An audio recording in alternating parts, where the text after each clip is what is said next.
যা আছে তাই দিয়েই আজ রান্না করব। তো হ্যালো এভরিওয়ান, কেমন আছেন সবাই? আমি মোটামুটি ভালো আছি। তো ছোট্ট একটি মিনি ভিডিও নিয়ে চলে এলাম।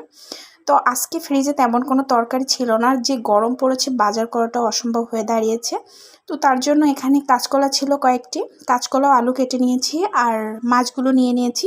মাছগুলোতে হলুদ লবণ মাখিয়ে সর্বপ্রথমে ভেজে নিব। মাছগুলো ভেজে নেওয়ার জন্য তেলে দিয়ে দিলাম। মাছগুলো তো ভেজে নিয়ে নিলাম, এবার নামিয়ে নেব। এবার দিয়ে দেবো পেঁয়াজ কুচি, রসুন কুচি, গোটা জিরে ও তেজপাতা। কিছু সময় নেড়ে নিয়েছি। এবার দিয়ে দেবো কেটে রাখা কাঁচকলা, আলু ও সাথে কাঁচামরিচ। 2 মিনিট কষিয়ে নেওয়ার পরে দিয়ে দিলাম জল। এবার দিয়ে দিলাম মাছ, দিয়ে ফুটিয়ে তরকারিটা নামিয়ে নেওয়ার পালা। এবার দিয়ে দেবো জিরা বাটা।